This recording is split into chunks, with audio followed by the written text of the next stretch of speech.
Hello, today I'm going to discuss how to hire a professional event photographer. This is really to educate potential clients, but if you're watching this on my YouTube and you are a working photographer or aspiring one, I do recommend you watch this because it will give you an idea of what a very savvy client might be looking for when they're looking to hire an event photographer. So first, I want to discuss why you should hire an event photographer. It's possible you may have seen excellent images come from amateurs. But the difference between a professional and an amateur photographer is going to come down to consistency. Anyone can get a great image once in a while, but a working professional is going to be very consistent. What creates a consistent photographer? That would be two things really.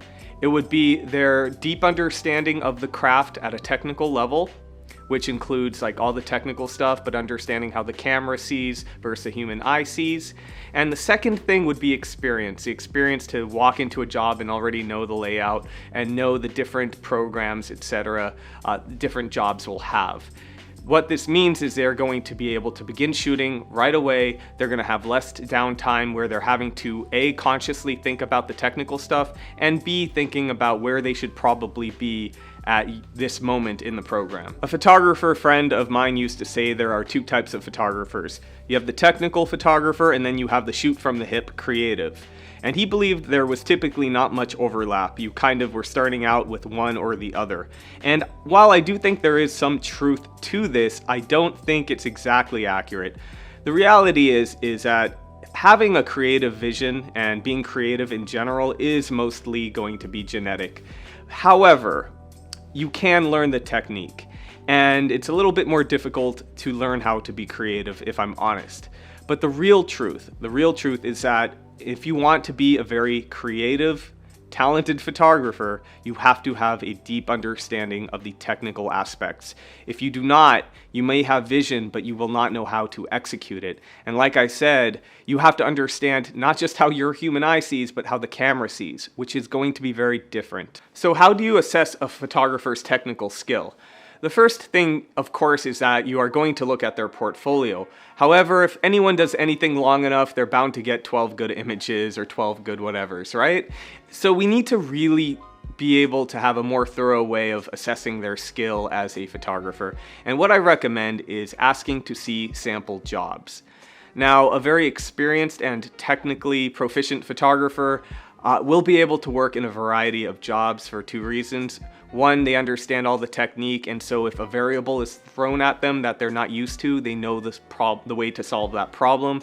And B, they're going to just be familiar with many different types of jobs. What I recommend is that you ask to see a similar job to that of your own, and additionally, I would actually ask to look at some unrelated jobs that are very different than what you actually are going to have. I tell a story a lot about when I had to hire a second shooter when I was first starting out as a photographer. I was going to shoot a wedding and I needed a second photographer. I hired someone that a lot of people raved about. However, she was only used to shooting weddings that took place in forests, somehow always during golden hour. And she was not used to a lower budget hotel type wedding. She didn't know what to do in those situations, and the photographs were pretty bad. What happened is, through experience, she kind of did not understand photography, but she understood, well, this setup works and it's working for me and I'll keep doing it. But as soon as a variable was thrown at her, like not having perfect, immaculate natural light, she didn't know what to do. So ultimately, you want to make sure you are hiring a photographer that is going to be adaptable to any type of event that you're holding. So next, let's talk about the importance of understanding what the job requires. So you might be a very technical photographer, but you might not be an experienced one. And if you're just technical but not experienced, what that means is that at a job, you're going to spend more time consciously figuring out things. A lot of photography and being really good, high level at event photography means you're no longer having to consciously really think about anything. You're not consciously thinking about technique. You're not consciously thinking about what comes next in a program. I mean, obviously, we're going to look at the program and make sure we know what's going on, but the longer you do this job, the more you develop a sense for when things are going to happen. You will find you will naturally be in the right place at the right time. There are a lot of specific challenges for very different types of jobs, and an experienced photographer is also going to just know how to shoot many different types of jobs. I've been doing this for over 13 years, so I've shot from little kids' birthday parties to high-end political events, or like big political events, I should say, to big corporate conferences, etc. And I know that each type has a different kind of flow of events, and I'm no longer having to stop and think, how do I shoot this type of event? So really making sure you're looking at sample work that matches your event, but also looking for that adaptability, again, is really important. In addition to asking your photographer to see sample work, I also encourage you to ask them how they deal with different situations. Ask them, have you dealt with a lighting situation like I will have at my event? How did you deal with it? Could you show me samples? Next, let's talk about what your photographer's focus should be. If they're an experienced photographer, they're going to know the very basic secret, and that is shoot for intended use. Now, if you're photographing a kid's birthday party, the intended use is going to be like pictures that are going to be framed on the mantle, etc., shared with family members, that kind of thing. But if you're shooting a corporate event, it could vary from internal use, documentation, to the brochure for the event the following year, etc. It's really important you have a photographer that understands your intended use. Now, a good photographer will already know this, but if you want to be safe, I do recommend you say, hey, this is what we need these images for, and you could even send sample images if you're not seeing it in their work. So what else should your photographer's focus be? It's a given that when photographing an event, details matter. Potentially hundreds of hours go into planning an event, and you want evidence of it. You want to document it. Additionally, it's really important to highlight different vendors at like a trade show, etc., getting detailed shots of everything, getting people interacting with the products on display, creating lively images like that. Super important. But outside of that, let's talk about what's generally the most important thing to capture, and that is moments that highlight an event. You don't want a photographer that roams around and just periodically raises the camera to their eye for no reason. You want a photographer that really understands how to shoot with intent.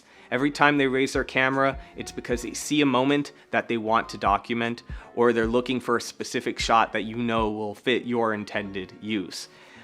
Every image should be about something. It should be a moment in time. It should be an interaction, a reaction. It could be someone handling a product. It doesn't matter, but every image should have an intent. The last thing I want to talk about when it comes to coverage of an event is that a good photographer should understand a variety of different shot types that they have at their disposal. I've made a whole video on that I will link to, but basically you have your main shot types and variations of them. You have establishing shots that really demonstrate location, place.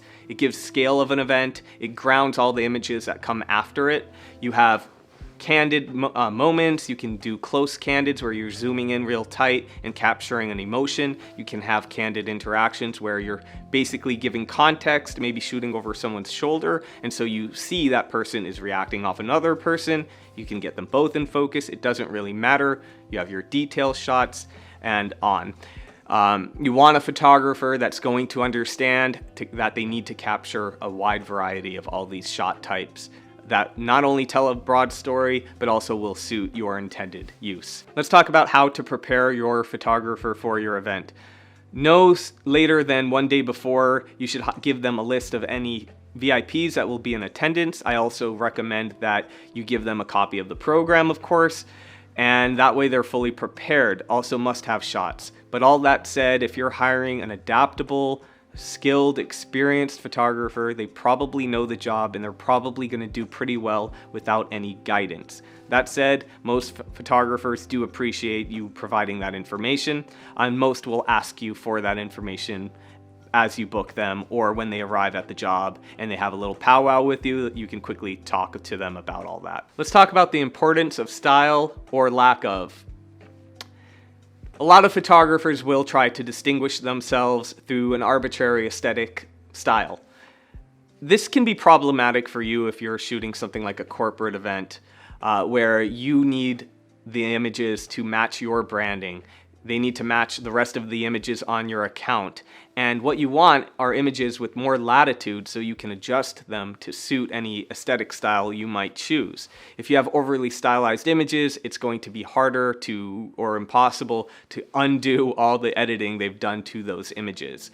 I really recommend finding a photographer who distinguishes themselves through the way they make images, not so much how they edit their images in an arbitrary way. You want someone that's going to capture those meaningful images for you, and then you can edit them however you please. They should only be worrying about exposure, contrast, sharpness, etc. You don't want them overly stylizing your images. So what should you ask your photographer about style?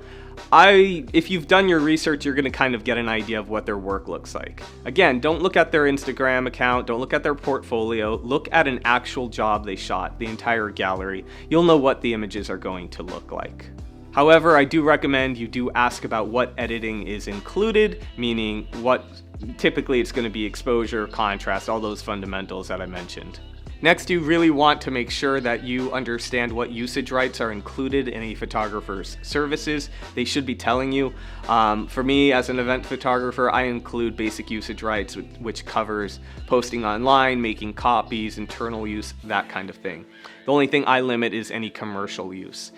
I would also recommend you ask what additional retouching would cost, depending on the type of event you're shooting. If you're going to be shooting, or if they're going to be shooting a lot of portraits, you might want to know how much extra retouching might cost, just in case. Of course, most photographers are going to give you the usage rights to your photos, and editing them yourself or hiring someone else might not be a problem, but it's a good idea to get an idea of what they will be charging for that if you need it. So let's talk about rates. That can really vary, and it can be hard to say what the going rate is, as it will depend on the city you're in. In Los Angeles, I would say if you're spending less than $150 an hour, you're probably not getting among the best photographers. I would expect to pay at least $150. It can range all the way up to $350, and also you might find a photographer who wants to keep their rates very reasonable, regardless of their skill level, and so you'll be well positioned now to kind of assess how good a photographer is and better assess the value they're offering to you. So with this information, you should be well prepared to hire an event photographer with minimal risk. But remember, you get what you pay for. But that said, you should be well positioned to at least understand what you're gonna get and what you're paying for. If you'd like to hire me, I'm available in Los Angeles and all surrounding areas. I shoot all sorts of events. Reach out, info@mickmillman.com. If you're watching on YouTube, as always, I appreciate all of you. Thanks for watching. See you soon.